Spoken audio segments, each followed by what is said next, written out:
दोस्तों, Sanjay sir academy पर आपका स्वागत है।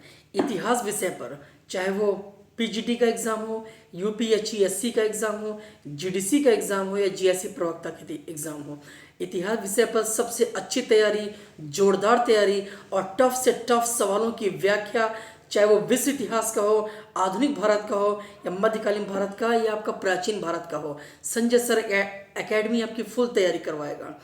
मैंने लास्ट वीडियो में, छोटे से वीडियो में, सिंधु घाटी की सभ्यता पर सिर्फ 5-6 मिनट का लेक्चर दिया था। यकीन मानिए 20 से 25 टफेस्ट सवालों का आंसर आपको उसमें ये मिला होगा। आज मैं लास्ट इस सिंधु घाटी की सभ्यता और ऋग्वैदिक सभ्यता को पूरा इस वीडियो में रिकवर कर दूंगा। यकीन मानिए 30, 35, 40 या 50 सवाल जो भी आपके सामने मैं लाऊंगा वो वेरी वेरी इंपॉर्टेंट होंगे और उनका एग्ज़ाम में आना, ये मान के चलिए, बहुत ज़्यादा इंपॉर्टेंट है।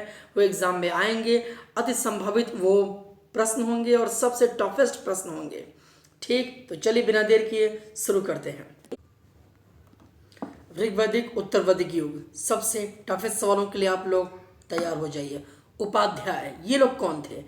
ऋग्वेद में या उत्तर वैदिक कालीन जो ग्रंथ हैं उसमें उपाध्याय शब्द का प्रयोग उनके लिए वो है जो वेद और वेदांगों को पढ़ाते थे। ठीक, जैसा कि आप जानते हैं ऋग्वेद के 10वें मंडल में पुरुष सूक्त में ब्राह्मण, क्षत्रिय, वैश्य और शूद्र वर्ण व्यवस्था का ये क्रम मिलता है। ठीक, ब्राह्मण अध्ययन अध्यापन, क्षत्रिय राजन यानी राजा से संबंधित जो भी कार्य होंगे, लोगों की सुरक्षा, बाकी चीज़ें उनसे संबंधित, वैश्य व्यापार वाणिज्य, और शूद्र इनका ये कर्म डिसाइड किया गया था कि शेष वर्णों की सेवा करेंगे। ये ऋग्वेद है। ऋग्वेद 10 मंडल में है। दूसरा और 9वां मंडल सबसे प्राचीन माना जाता है। याद रखिएगा, दूसरा और 9वां मंडल सबसे ज़्यादा प्राचीन माना जाता है। गायत्री मंत्र का उल्लेख जो भगवान सूर्य देवता सविता पर समर्पित है, उसका उल्लेख ऋग्वेद के 3रे मंडल में है। इसके रचनाकार हैं विश्वामित्र। ठीक, चलिए आगे बढ़ते हैं।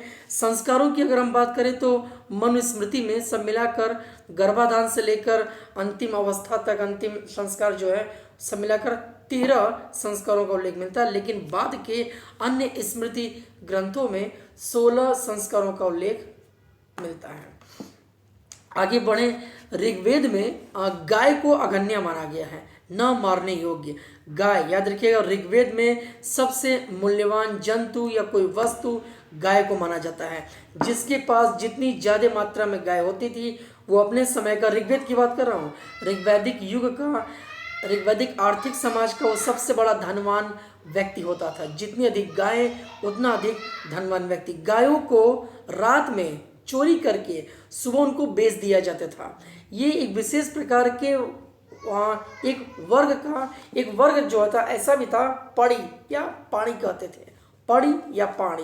ये लोग रात में गायों की चोरी करते थे और सुबह जो है यानी अगले दिन व्यापारी बनकर उसे बेच दिया करते थे। तो जिसके पास जितनी ज़्यादा मात्रा में गाय, वो उतना ही ज़्यादा अपने समय का धनवान। याद रखिएगा, गाय अगण्य है, न मारने योग्य। ठीक, अगर नदियों की बात करें तो ऋग्वेद में सबसे इम्पॉर्टेंट, सबसे महत्वपूर्ण नदी, नदियों की माँ, नदीतमा, ठीक, देवतमा सरस्वती नदी है। सर्वाधिक नदियों का उल्लेख सिंधु नदी का है। गंगा नदी का उल्लेख 1 बार है। यमुना नदी का उल्लेख 3 बार है, याद रखिएगा, ऋग्वेद में। ठीक, और रावी नदी को ऋग्वेद में पुरुषणी कहा गया है। ये वही रावी नदी है यानी पुरुषणी नदी है जिसके समीप दासराग्य युद्ध हुआ था। याद रखिएगा, ऋग्वेद में दासराग्य युद्ध का उल्लेख है। दासराग्य युद्ध में भरत जन के राजा सुदास थे। ठीक, जबकि शेष अन्य 10 जो अन्य जन थे जो भरत जन के विरोधी थे, तो उन 10 जनों में 5 आर्य थे और 5 अनार्य थे। ठीक, याद रखिएगा। तो दासराग्य युद्ध ये रावी या पुरुषणी नदी के समीप हुआ था। भरत जन के राजा सुदास विजयी हुए थे। Very important. ऋग्वेद में याद रखिएगा, अस्त्र शस्त्र का उल्लेख फिलहाल तो ज़्यादा या अधिक नहीं मिलता। हाँ, आर्य लोग चूंकि घोड़े से आए थे तो घोड़े का उनके लिए सर्वाधिक जो है महत्व था, सैन्य महत्व था, आर्थिक महत्व भी था। अस्त्र शस्त्र लिमिटेड थे। याद रखिएगा, ऋग्वेद में अस्त्र शस्त्र लिमिटेड हैं, लेकिन उत्तर वेद में, उत्तर वैदिक युगीन जो साहित्यिक ग्रंथ हैं उत्तर वैदिक उनमें चूंकि लोहा भी आ चुका है 900 ईसा पूर्व अतरंजी खेड़ा, ठीक, मथुरा से भी मिला है और आलमगीरपुर से भी मिला है, हस्तिनापुर से मिला है, खैर एनीवे। तो 900 ईसा पूर्व से जब हमको लोहा मिल गया उसके बाद आर्य लोग अस्त्र शस्त्र पर विशेष ध्यान देने लगे। हेलमेट, भाला, तीर धनुष, इन सब का हमें उल्लेख या साक्ष्य मिलने लगे हैं, ठीक। लेकिन याद रखिएगा ऋग्वैदिक आर्यों को लोहे का वास्तव में कोई ज्ञान नहीं था, लेकिन उत्तर वैदिक युगीन आर्यों को लोहे का ज्ञान था, ये भूलिएगा मत। ऋग्वेद हो या उत्तर वैद हो, हमें मंदिर या माल के साक्ष्य नहीं मिलते।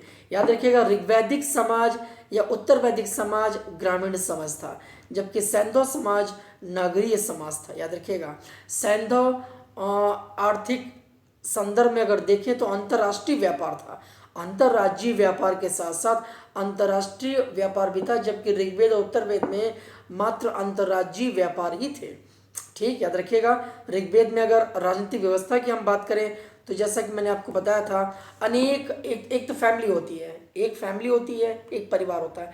अनेक फैमिली जब आपस में ये मिलते थे तो गांव बनता था, ग्राम या गांव। अनेक ग्राम जब आपस में मिलते थे तो विस बनता था यानी ब्लॉक, और जब अनेक विस आपस में मिलते थे तो जन बनता था। आगे चलकर जनपद, और जनपद से बना महाजनपद। छठी शताब्दी ईसा पूर्व में महाजनपद।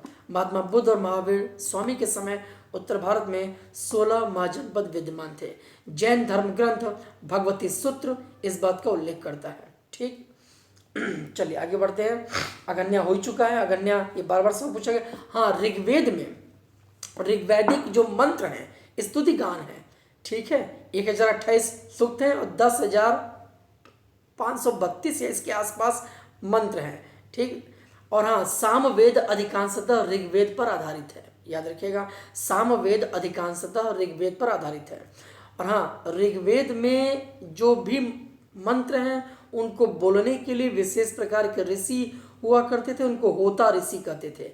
अथर्ववेद हमने बताया था, अच्छा एक चीज और, ऋग्वेद जो है स्तुति गान है, सामवेद गीत संगीत पर आधारित है, यजुर्वेद यज्ञ उपासना बलि यज्ञ वेदिकाएं, ठीक है, बलि प्रथा इन सब पर आधारित है। जबकि अथर्ववेद जादू टोना, तंत्र मंत्र, यंत्र, वशीकरण, डॉक्टरी, शल्य चिकित्सा, औषधि विज्ञान इस पर आधारित है अथर्ववेद। अथर्ववेद का एक ही ग्रंथ है, ब्राह्मण ग्रंथ है, वो है गोपथ ब्राह्मण।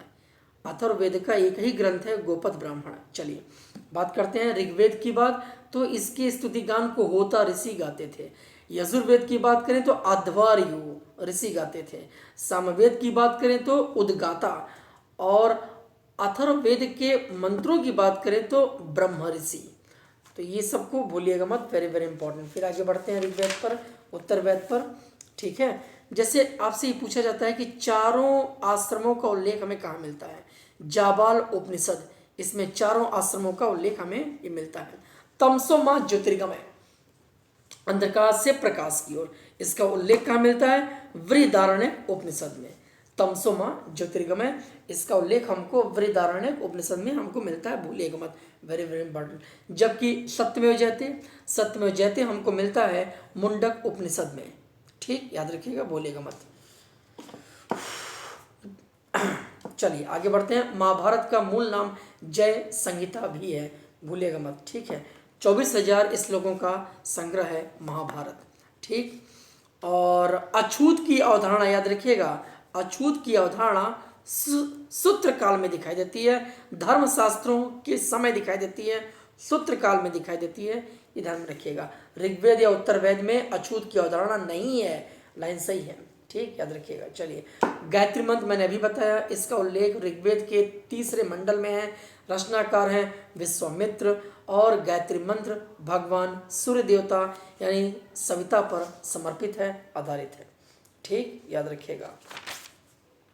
फिर आगे बढ़ते हैं कि वैदिक देवताओं में सर्वाधिक लोकप्रिय देवता इंद्र, 250 मंत्र हैं। उसके बाद अग्नि देवता 200 मंत्र हैं। वरुण देवता का भी बहुत बड़ा योगदान है। नैतिक दायित्वों का पालन करना चाहिए, इसकी जिम्मेदारी दी गई थी वरुण देवता को। अच्छा याद रखिएगा, एशिया माइनर, याद है कुछ, एशिया माइनर तुर्की में है, टर्की में। एशिया माइनर में 1400 ईसा पूर्व में बोगस कोई का अभिलेख मिला है, बोगस कोई का अभिलेख मिला है।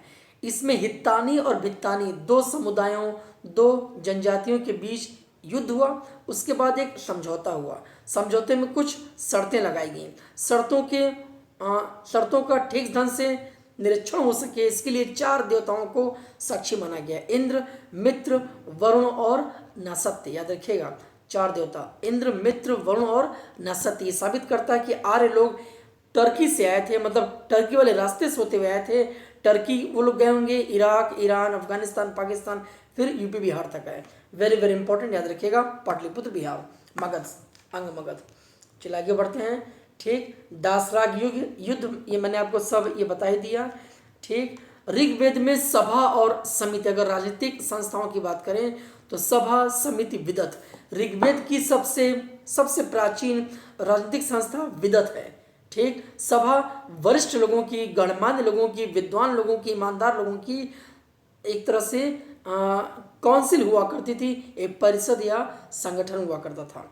जबकि समिति सामान्य जनों की सभा थी। याद रखिएगा, सभा जो है, जो वरिष्ठ लोगों की एक संगठन हुआ करता था, वो राजा का चयन करती थी। जबकि समिति जो है वो सभा के निर्णयों, राजा पर आदि सभी बातों पर नियंत्रण रखती थी। एक तरह से संसद का फॉर्मेट लोकसभा राज्यसभा में दिखाई दे रहा है ऋग्वेद में ही, बहुत बड़ी बात है। चलिए अच्छा, ये मैंने अभी बताया कि जीवन एक विज्ञान है, इसका उल्लेख हमें अथर्ववेद में मिलता है। याद रखिएगा, वशीकरण और डॉक्टरी, औषधि, इन सब की जानकारी, शल्य चिकित्सा अथर्ववेद में हमको मिलता है। ठीक, बलि वगैरह यजुर्वेद में। शतपथ ब्राह्मण यजुर्वेद का ही ब्राह्मण ग्रंथ है। ऐतरेय ब्राह्मण ऋग्वेद का ब्राह्मण ग्रंथ है, भूलिएगा मत। ठीक, अच्छा, ऋग्वेद में ऋग्वेद, सामवेद, अथर्ववेद, ऋग्वेद, यजुर्वेद, सामवेद, 3 वेदों को मिलाकर क्या कहते हैं? वेद त्रयी कहते हैं। वेद त्रयी, ऋग्वेद, यजुर्वेद, सामवेद, इनको मिला देंगे तो क्या हो जाएगा? वेद त्रयी हो जाएगा। Very important. ठीक, अंग मगध, ये बड़े ही इंपॉर्टेंट आर्य संस्कृतियों के महाजनपद हुआ करते थे, अंग और मगध। गोत्र, गोत्र का उल्लेख हमको ऋग्वेद में ही मिलता है, याद रखिएगा, वेरी वेरी इंपॉर्टेंट। ठीक, और राजा विदेद माधव की जो स्टोरी है वो हमें कहाँ मिलती है? जिसमें ऋषि थे, जिसके ऋषि थे ऋषि गौतम राहुगण, इसका उल्लेख हमको कहाँ मिलता है? बोलिए, शतपथ ब्राह्मण में। शतपथ ब्राह्मण में राजा विदेद माधव की स्टोरी मिलती है। ठीक है, जिसके ऋषि थे ऋषि गौतम राहुगण, भूलेगा मत। बुगसकोई की बात हो चुकी है, इंद्र की बात हो चुकी है, सदानीरा ये गंडक नदी है, सतुद्री सतलज नदी है, कुब्रा या कुंभा काबुल नदी है, वेरी वेरी इंपॉर्टेंट, अफगानिस्तान की। ठीक, सिंधु नदी के आर्थिक महत्व को ध्यान में रखते हुए उसे हिरण्यानी नदी भी कहा गया है, याद रखिएगा, वेरी वेरी इंपॉर्टेंट। ठीक, सिंधु नदी के आर्थिक महत्व को ध्यान में रखते हुए उसे हिरण्यानी नदी भी कहा गया है। अच्छा, उपनिषद, 108 उपनिषद लिखे गए थे उत्तर वैदिक युग में। ठीक है, उत्तर वैदिक युग में याद रखिएगा सभी वेदों के ब्राह्मण साहित्य लिखे गए। ठीक, आरण्यक ग्रंथ लिखे गए, जंगलों में उपनिषद लिखे गए। उपनिषद दर्शन शास्त्र पर आधारित है। उपनिषद का अर्थ है गुरु के समय बैठकर ज्ञान प्राप्त करना, वेरी वेरी इंपॉर्टेंट। ठीक, दर्शन शास्त्र पर आधारित है। और जैसा कि हमने आपको बता दें कि 900 ईसा पूर्व में हमें उत्तर वैदिक युग में लोहे का साक्ष्य मिल गया। सो हेलमेट, भाला, बर्छा, ठीक, ढाल, कवच, इन सब के निर्माण उत्तर वैदिक युग में होने लगे थे लोहे के। ठीक है, अतरंजी, खेड़ा, अहिछत्र, आलमगीरपुर, मथुरा, रोपड़, श्रावस्ती, इन सब में हमें लोहा दिखाई देता है। चलिए आगे बढ़ते हैं। मैंने बाकी चीज़ें आपको दिखा दिया। गोपद मैंने भी बताया, अथर्ववेद का ये ब्राह्मण ग्रंथ है। ठीक, और ऋग्वेद का 10वां मंडल समर्पित है, याद रखिएगा, 9वां मंडल समर्पित है सोम देवता को। ठीक, सोमरस वाले। वेद त्रयी मैंने भी बताया, ऋग्वेद, यजुर्वेद, सामवेद, ये आते हैं वेद त्रयी में। सभी वेद जो है श्रुति साहित्य के अंतर्गत आते हैं, याद रखिएगा, जिनको सुनकर आगे बढ़ाया गया है। आर्य मतलब उच्च संस्कृति वाले लोग, और अगर सैंधव सभ्यता की हम बात करें मोटा मोटा, तो लेखन कला से सैंधववासी थे परिचित, लेकिन उनके लेखन को आज भी हम लोग नहीं पढ़ सके हैं, याद रखिएगा। ठीक, और इसमें कुछ और बात कर लें जो इम्पोर्टेंट है, तो उसको हम अगले वीडियो में देखते हैं। सिंधु घाटी की सभ्यता को अगले वीडियो में देखते हैं। Thank you so much.